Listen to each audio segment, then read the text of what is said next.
Vamos dar sequência ao tema da semana passada. Então eu quero que você abra sua Bíblia no livro de Juízes novamente, agora no capítulo 4. Semana passada foi o capítulo 3, hoje você vai abrir em Juízes, capítulo 4. Os filhos de Israel tornaram a fazer o que era mal perante o Senhor, depois de falecer Eude, que foi aquele que a gente viu na semana passada. Entregou-os o Senhor nas mãos de Jabim, rei de Canaã, que reinava em Azor. Sísera era o comandante do seu exército, o qual então habitava em Arosete-Agoim. Clamaram os filhos de Israel ao Senhor, porque Jabim tinha 900 carros de ferro, e por 20 anos oprimia duramente os filhos de Israel. Débora, profetisa, mulher de Lapidote, julgava Israel naquele tempo. Ela atendia debaixo da palmeira de Débora, entre Ramá e Betel, na região montanhosa de Efraim, e os filhos de Israel subiam a ela a juízo. Mandou ela chamar a Baraque, filho de Abinoão, de Quedes de Naphtali, e disse-lhe: porventura, o Senhor Deus de Israel não deu ordem, dizendo: vai e leva a gente ao monte Tabor, e toma contigo 10.000 homens dos filhos de Naphtali e dos filhos de Zebulon, e farei ir a ti para o ribeiro Quizon a Sísera, comandante do exército de Jabim, com os seus carros e as suas tropas, e o darei nas tuas mãos. Então lhe disse Baraque: se fores comigo, irei, porém, se não fores comigo, não irei. Ela respondeu: certamente irei contigo, porém, não será tua a honra da investida que empreendes, pois as mãos de uma mulher o Senhor entregará a Sísera. E saiu Débora e se foi com Baraque para Quedes. Então, vamos orar nesse momento. Senhor Deus, graças te damos pela sua palavra, que o seu Espírito Santo venha falar profundamente em nossos corações, venha nos revelar, Pai, tudo que precisamos ouvir da sua parte nessa noite. É o que pedimos e agradecemos em nome do seu Filho Jesus. Amém.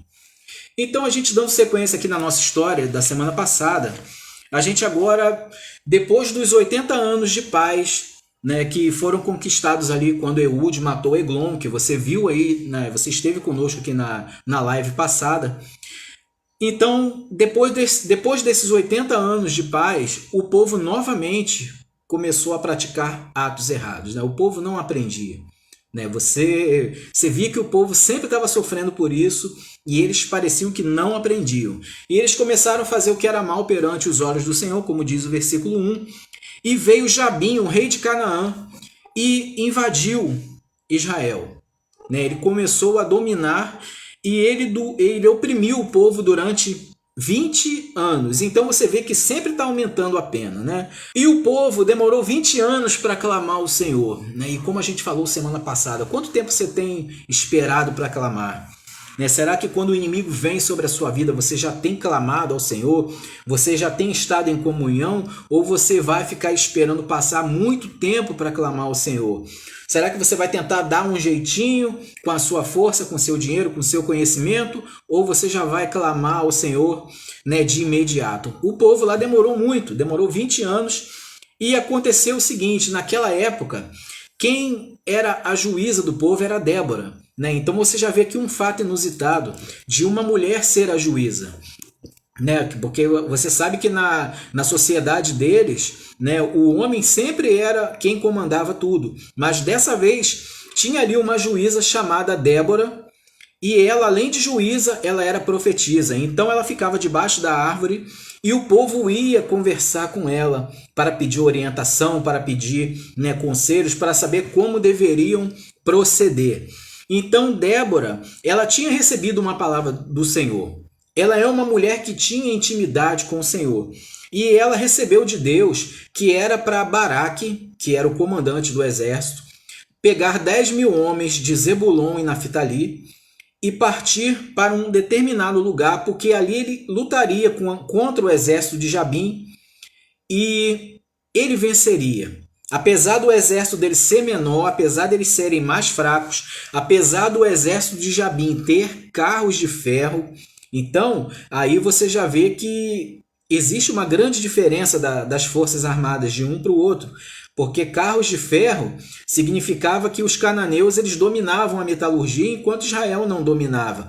Israel dependia de outros povos para ter espadas, para afiar espadas, e agora os cananeus, além de ter armas já de metal, eles ainda tinham carros de ferro. Era aqueles carros puxados por cavalo que davam uma mobilidade enorme para as tropas. Enquanto todos estavam a pé, eles estavam de carro. Então, era um exército muito forte. E Deus falou que daria esse exército na mão de Baraque. Mas o que Baraque fala? Baraque ele colocou um empecilho. Ele falou para Débora, eu só vou se você for. Se você não for comigo, eu não vou.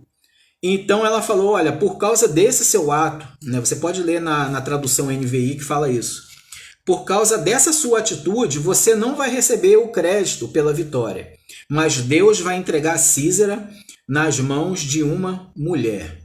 Então, provavelmente, o Baraque deve ter pensado que a mulher que mataria Sísera seria a Débora, seria a juíza Débora, já que ela iria também para a batalha. Mas ele não sabia o que estava preparado. E eu quero dizer o seguinte, às vezes nós não sabemos o que está preparado para acontecer. Às vezes nós não sabemos quem Deus vai levantar para falar da sua palavra. Às vezes nós não sabemos quem Deus vai levantar para exercer um grande ministério. A gente não sabe quem Deus vai levantar. Às vezes achamos que Deus vai levantar fulano porque fulano é muito capacitado, mas Deus vai e levanta outro. E eu quero dizer para você o seguinte, às vezes você pode não ser capacitado aos olhos do homem, mas se Deus te levanta é porque Ele sabe que o que está contido em você vai ser suficiente para você realizar a obra dele. E eu falo obra dele, seja você ser um pastor, seja você pregar o evangelho, seja você ser um cantor, seja você ser um médico, um advogado, seja você ser um comerciante, um empreendedor que vai gerar muitos empregos. Então, tudo isso são coisas que estão à disposição dos homens para serem feitas. E às vezes a gente não sabe aonde a gente deve atuar. Como eu falei semana passada, às vezes a gente acha que a nossa vida é o quê? Trabalhar, vou pagar o boleto, voltar para casa, ver televisão, dormir, acordar, trabalhar, pagar boleto, voltar para casa, ver televisão e dormir. E a gente sabe que isso não é o que Deus preparou para o ser humano. Deus tem grandes coisas para fazer através de nós. E agora, Baraque ele fica sabendo que uma mulher que seria a uma mulher que Deus entregaria o general Sísera, o comandante Sísera. Apesar desse nome, aqui para a gente soa como se fosse um nome feminino, mas Sísera era o nome de um comandante, um homem valente, um homem guerreiro, que era o comandante do exército do rei Jabim de Canaã. E o que acontece? Conforme a palavra de Deus, começa uma guerra, começa uma batalha ferrenha, e a Bíblia fala que no versículo, deixa eu achar aqui o versículo, no versículo 15 fala que o Senhor derrotou a Sísera. Então deixou bem claro que não foi a capacidade dos homens, dos 10.000 homens de Zebulon e de Naftali, nem de Débora, nem de Baraque. Foi o Senhor que através da espada venceu o exército de Sísera, a ponto de Sísera ter que pular do carro. Ele tinha um carro de ferro, ele era o general, e ele teve que largar o seu carro de ferro e fugir a pé. E a Bíblia fala que todos os soldados de Sísera foram mortos naquele dia, não escapou nenhum, a não ser o próprio comandante Sísera. A Bíblia fala isso. O versículo 16 fala isso. E todo o exército de Sísera caiu a fio de espada, sem escapar nem sequer um. Então, o Senhor ele operou um grande livramento. Mas faltava quem? Faltava o cabeça. Faltava aquele que comandava o exército. Ele tinha fugido e ele poderia muito bem agora voltar para sua terra e dar um relatório para o rei Jabim, falando, olha, nós fomos derrotados, mas eu estou aqui contigo, nós vamos levantar um outro exército e vamos lá aniquilar aquele povo. Ele tinha capacidade de treinar novos homens. Ele era um homem de guerra. E aquele homem ele começa a correr desesperado até que ele chega em um certo lugar. E quando ele chega nesse lugar, ele encontra uma tenda. Eu vou continuar a leitura aqui no versículo 17 para você. Escuta só. Porém, Císera fugiu a pé para a tenda de Jael, mulher de Éber, queneu, porquanto havia paz entre Jabim, rei de Azor, e a casa de Éber, queneu. Saindo Jael ao encontro de Císera, disse-lhe: Entra, senhor meu, entra na minha tenda, não temas.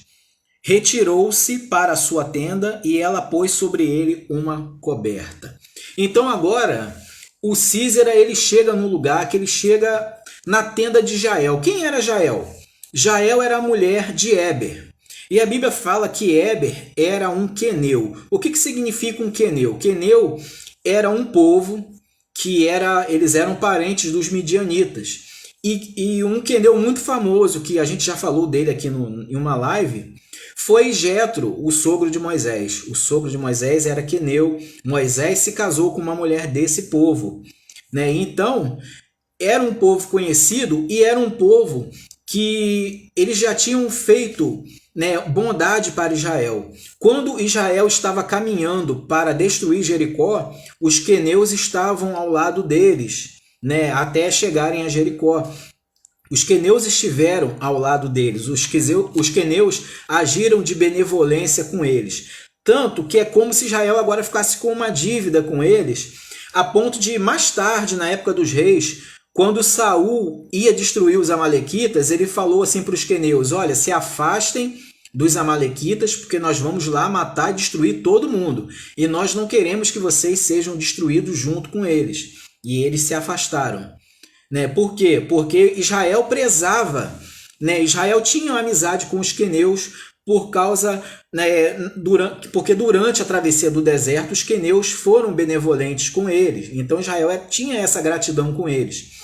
E acontece o quê? Que Éber era um homem queneu e a casa dele, quer dizer, a sua família, os seus descendentes, eram vistos como homens de paz em relação ao rei de Canaã. O rei de Canaã não tinha nada contra eles. Era como se eles fossem amigos, né? Algo do tipo. Mas o que acontece? Císera ele chega na tenda de Jael, né? Provavelmente Jael tinha uma tenda separada da tenda do seu marido Éber. E ele chega na tenda de Jael, sabendo que era a família de Éber, sabendo que ali era paz, tinha paz entre os dois reinos, e ele chega para ela e ela vem ao seu encontro. Então, olha só que coisa interessante. Jael não era a juíza Débora, ela não era uma profetisa como Débora, ela era apenas uma mulher, ela era apenas uma dona de casa. E de repente, ela vê Císera em sua frente. E ela sabia que o povo de Israel tinha sido benevolente com o seu povo, e ela sabia as grandes coisas que Deus já tinha feito através do povo de Israel, as manifestações de Deus, seja na queda de Jericó, seja, né, com o livramento dos juízes, seja em Josué conquistando o reino, né, conquistando as terras, né, que mais tarde Davi terminou o serviço. Então Jael ela conhecia o Deus de Israel. Ela não pertencia ao povo de Israel, mas ela conhecia o Deus de Israel. E quando ela vê Císera em sua frente, ela vê ali o quê? Uma grande oportunidade. Então, a gente já falou isso aqui. A oportunidade a gente não pode desperdiçar. A oportunidade ela vai chegar numa hora que a gente não está esperando. Você tem que estar preparado. A oportunidade vai bater a sua porta quando você menos esperar. Ela estava em um dia comum na sua casa, até que chega Císera diante da sua tenda. E ela não espera que nada venha da parte de Císera. Ela já convida ele para entrar. Entra aqui, não tenha medo. Isso que ela falou para ele. E ele se deitou e ela o cobriu com um cobertor, né? Uma manta, uma coberta. Então você vê o seguinte, ela agora estava agindo com estratégia. Ela estava agindo com uma estratégia que às vezes a gente vai ler, a gente não vai entender, né, logo de cara. Mas a Bíblia é um livro fascinante, né? A Bíblia é um livro que pede para ser estudado. Né? Às vezes uma palavra só dentro de um versículo ela traz um conteúdo enorme que às vezes se a gente não estudar, a gente não vai entender. Né? Às vezes naquela época o povo que lesse, eu conheço isso aqui, eu sei quem eram os queneus. Né? Você leu aqui que Éber era um queneu, mas se você não procurasse saber quem eram os queneus, você não saberia da aliança deles com Israel, da amizade. Né? Então a Bíblia é um livro fascinante. Né? E agora ela mostra que Jael está agindo com uma estratégia. E que estratégia era essa? Ela estava trazendo a batalha para o seu território, para o território onde ela dominava. Grave isso aí, escreve isso aí, né, num papel, escreve isso aí no seu coração. Ela estava trazendo a batalha para o território onde ela dominava. Então, você vê que aconteceram coisas ali que a gente às vezes pensa que Jael estava, né, traindo Israel. Porque Císera chegou, ela deu abrigo, ela colocou uma coberta sobre ele e Císera pede água. Mas só que o que acontece? Quem manda naquele território é Jael, não é Císera. Quem manda no seu território é você, não é o inimigo. Né? E declare isso sobre sua vida. Quem manda no seu território é você, não é o inimigo. O inimigo não pode te dar ordem dentro do seu território. Você tem que estar dentro do seu território. Você tem que trazer a batalha para dentro do seu território. Isso que Jael estava fazendo, porque ela sabia que Císera era um homem de guerra. Se ela tentasse enfrentar esse homem no campo de batalha, não dava nem para o cheiro, porque Císera era um homem que atirava com arco, era um homem que tinha um carro de ferro, usava lança, usava espada, escudo, e ela era apenas o quê? Uma dona de casa. Né? Então, ela trouxe a batalha para o seu território. Ele pediu água, ela fez assim, quem manda aqui sou eu, não é você. E ela foi e deu um copo de leite para ele.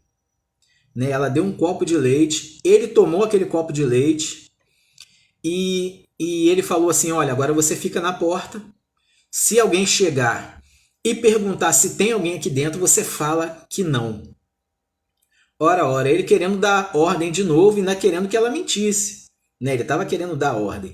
Mas a batalha estava dentro do território que ela dominava. Você vê na história mundial, né, que sempre que alguém tenta entrar num lugar onde o povo domina a situação, o invasor quebra a cara. Você viu que na Guerra do Vietnã, tropas muito mais fortes chegaram ao Vietnã e foram derrotados por homens, às vezes de sandálias, homens praticamente desarmados. Por quê? Porque eles conheciam o ambiente. Quando a Rússia, a União Soviética na época, foi invadir o Afeganistão, foi a mesma coisa. Né? Eles foram derrotados pelos afegãos porque os afegãos dominavam o seu território. E você, nessa noite, você tem que dominar o seu território. E aí você me pergunta, mas Márcio, qual é o meu território? O seu território é você estar o quê? Na vontade de Deus, no centro da vontade de Deus. O seu território é você estar o quê? Em oração. Ser uma pessoa de oração. O seu território é você estar o quê? Em vigilância. Muitas vezes as pessoas entregam de bandeja tudo o que estão sentindo. Às vezes abrem o seu coração para pessoas que não vão ajudar em nada e que vão fazer o possível ainda para atrapalhar as coisas. Né? Isso é o que? Falta de vigilância. A Bíblia fala, não fala orar e vigiar, a Bíblia fala vigiar e orar. Ela manda vigiar primeiro e orar depois, porque a vigilância é primordial. A vigilância faz com que você não deixe o inimigo saber os seus pontos fracos. Você sabe qual é seu ponto fraco, mas às vezes você está ficando vulnerável e você vai no seu quarto e ora ao seu Deus. E Deus, ele vem com a força para você, ele vem com refrigério. Às vezes a gente está em um momento difícil e cabe apenas a Deus resolver. Né? Eu sei que tem amigos mais chegados que irmãos, às vezes o seu cônjuge estaria ao seu lado para te apoiar, às vezes a sua família está ao seu lado para te apoiar, mas o melhor apoio de todos vem da parte de Deus. Então, esse é o seu território, é o território onde você está fazendo a vontade de Deus. Porque a Bíblia fala o quê? Que você deve resistir ao diabo, né? E ele vai fugir. Ele tem que fugir de você. Tiago 4,7 fala isso. Mas a Bíblia manda a gente fugir o quê? Da aparência do mal. Não anda fugir nem do mal, só da aparência. Se tiver aparência de mal, você tem que fugir, porque ali não é o seu território. O território, a aparência do mal me faz lembrar de Sansão, que ele ficou brincando com as coisas que Deus falou, que Deus deu a ele, que eram sérias, que era o nazireado. Ele não poderia cortar o cabelo, ele não poderia tocar em cadáver, nem tomar nada feito de uva. E ele brincava, ele andava no meio das parreiras, ele matou um leão e foi no corpo do leão pegar, né, o mel que estava formado ali. E ele, né, brincou muito com as coisas que Deus deu a ele, até que ele entrou pelo cano, né? Vamos falar assim, curto e grosso. Ele entrou pelo cano. Por quê? Porque ele não fugiu da aparência do mal. Ele tentou lutar, né, contra a aparência do mal. E a Bíblia manda você fugir. Então, resista ao diabo, mas fugir da aparência do mal. A aparência do mal não é o seu território. O seu território é estar o quê? Na vontade de Deus. Ontem a gente estava lá na igreja, vendo as mulheres lá reunidas, buscando a Deus para o evento de sábado, né? E a gente sentiu ali o mover de Deus, o agir de Deus ali no meio de todos nós ali. E foi algo maravilhoso, né? Isso é o seu território, é você estar ali buscando a Deus, fazendo a vontade de Deus. Amém? Então ela trouxe o território, a batalha para o território que ela dominava. E o que ela nos ensina? Ela nos ensina que a gente deve aproveitar oportunidades. Por quê? Se você, olha só o que diz o texto. No versículo 21. Olha o que essa mulher fez. O homem dormiu. Císera caiu num sono profundo. Você imagina um homem que está vindo de uma batalha, né, uma coisa estressante, uma coisa cansativa, e que ele fugiu a pé. A gente não sabe a distância que ele percorreu até encontrar a tenda de Jael. E aquele homem estava cansado, estava estressado. E ele deitou, ela cobriu e deu um copo de leite, ele relaxou e dormiu. Quando ele estava com um sono muito profundo, Jael, versículo 21, então Jael, mulher de Ébia, tomou uma estaca da tenda e lançou mão de um martelo e foi-se mansamente a ele. Então, olha só, Jael, ela vai lá fora e ela agora vai usar o quê? A ferramenta que ela dispõe.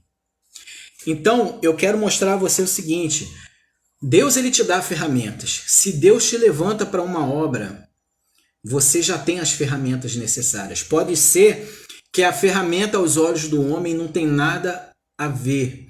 Mas se Deus te levantou, ele já te capacitou. Você tem que entender isso. Eu tenho que entender isso. Se Deus me levantou, ele já me capacitou. Jael não sabia manejar espada, não sabia manejar escudo, não sabia atirar com a funda e nem sabia atirar com arco e flecha, não sabia usar lança, não sabia nada de técnicas de combate. Mas ela conhecia muito bem isso aqui, ó. E ela conhecia muito bem isso aqui. Ó. Ela tinha um martelo e tinha uma estaca que segurava a sua tenda. Aí você fala, mas Márcio, logo ela tinha uma estaca e um martelo, mas por quê? Porque naquela época quem tinha que montar e desmontar a tenda era a mulher. Isso era um serviço da mulher. E os queneus, que eram o povo dela, eles sabiam, eles manejavam, eles tinham a técnica da metalurgia. Então, provavelmente, as estacas da tenda dela eram assim. E ela deveria ter um martelo mais ou menos assim. E agora eu te falo, isso é arma de guerra? Não, isso não é arma de guerra.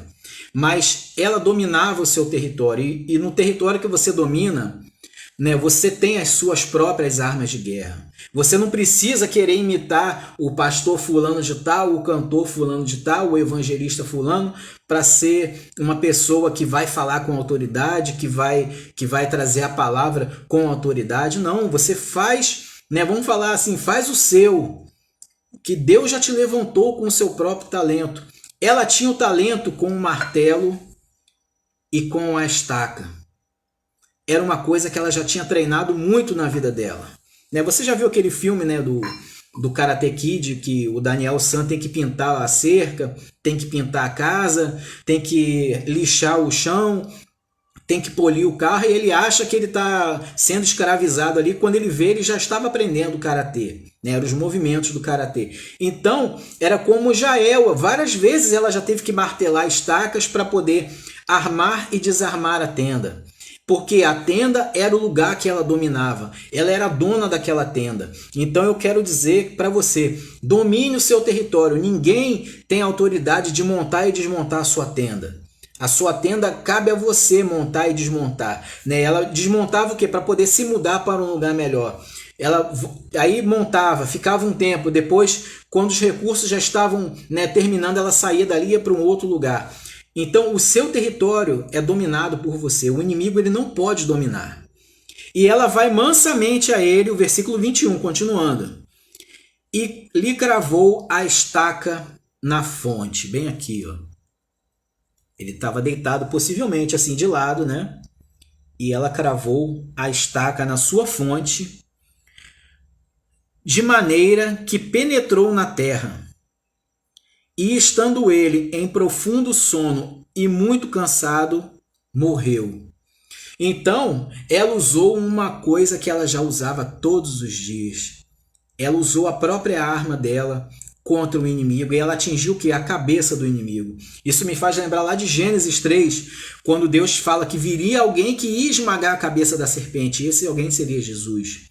E Jesus já veio e esmagou a cabeça da serpente. Aí você fala, Márcio, semana passada você me disse que a palavra de Deus era uma espada de 2 gumes, mas em Jeremias 23, 29, diz que a palavra é como um martelo que esmiuça as pedras.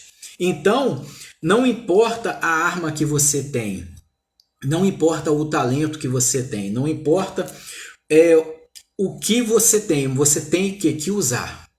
Você tem que colocar em atividade. E Deus vai fazer grandes coisas através de você.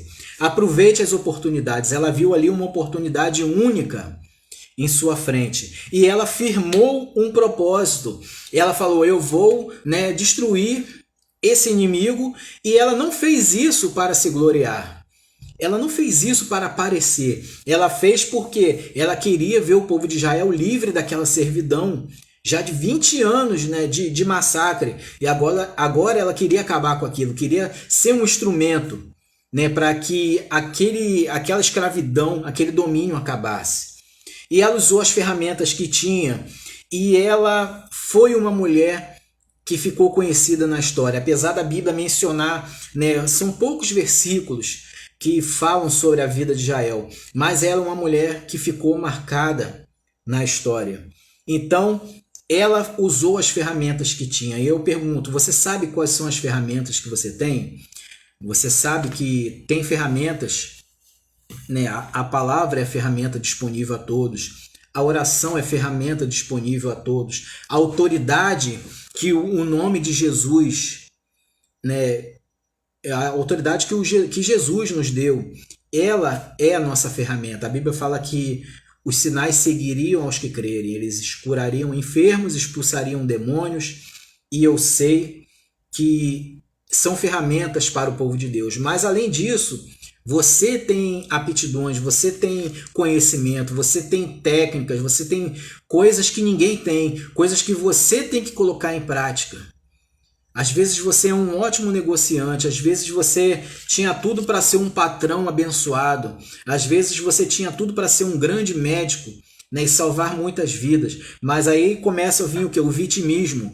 A pessoa começa a se tornar vítima, falar, mas eu não consegui ser médico por causa do meu pai, por causa da minha mãe, ou porque eu não tive chance de estudar, ou porque, né, aconteceu tantas coisas, mas o discurso de vitimismo, ele não leva a nada. A gente sabe que tudo que acontece na nossa vida, a culpa é nossa. A culpa não é de ninguém que está perto da gente ou distante da gente. A culpa é exclusivamente nossa, né? Então, o discurso de vítima não vai levar a gente a lugar nenhum. O discurso de vítima, de se achar um pobre coitado, não vai levar ninguém a lugar nenhum, né? Você deve ter a disposição. Que eu aprendi uma coisa interessante hoje não, ontem, né? Aqui em casa tem 2 coelhas, né? E uma delas tá um pouco dodói, né? Hoje a Camille levou ela lá no doutor, tudo. E eu fiquei pesquisando um pouco mais sobre os coelhos, porque eu nunca tive coelho, né? E eu fiquei pesquisando e eu vi que uma coisa bem interessante que os coelhos fazem que a gente deve aprender. O site lá que eu busquei estava falando que os coelhos eles têm um mecanismo de defesa onde eles não deixam transparecer quando eles estão mal. Porque a gente sabe que na natureza o coelho ele é alvo de vários predadores. E você sabe que o predador ele fica de longe olhando os animais, vê qual que está mais fraco, qual que está mais devagar, qual que parece estar doente para atacar. E o site falou que o coelho ele não deixa transparecer se ele está com dor, se ele está se sentindo mal. Você sempre vai ver o coelho bem, porque é um mecanismo de defesa que ele tem, para ele não ser alvo, né? Então, o coelho não tem um discurso vitimista. O coelho não fica, né, sendo vítima de nada. Ele não fica, né, se lamentando, não. Ele sempre está partindo para dentro, partindo para frente. Né? Ele sempre está vivendo a sua vida da melhor maneira. Então a gente deve aprender isso. O discurso de vitimismo não vai nos levar a lugar nenhum. Você vê, né, nós vamos ter um trabalho, né, fabuloso lá sábado lá na igreja. A gente teve a pandemia, a igreja teve fechada por um tempo, a gente fazendo lives durante a semana. A gente continua com live, mas agora a gente tem o culto presencial aos domingos. E chegou um momento em que as mulheres falaram assim, vamos fazer, né, algo diferente. E as mulheres organizaram, né, um trabalho, né, começaram a trabalhar e Deus já levantou recursos, Deus levantou, né, melhorias para o templo. Né? E no sábado vamos ter ali um culto especial. Por quê? Porque as mulheres não ficaram se vitimizando, mas elas colocaram a mão no arado. Começaram a trabalhar. Não estou dizendo começaram, dizendo que elas não estavam trabalhando antes. Elas já estavam trabalhando antes. Mas nesse propósito de culto das mulheres, elas começaram. E Deus já está fazendo maravilhas. Então, não deixe o discurso de vítima te pegar. Não fique achando que você é um pobre coitado, não. Vá em frente, vá com as ferramentas que você tem. Ah, mas eu para vencer essa guerra eu preciso de uma espada. Mas você não tem espada, mas você maneja bem o martelo. E Deus vai usar você com o martelo. Ele vai usar você com o talento que você tem. Amém? Então essa é a palavra de Deus para nós nessa noite. E vamos estar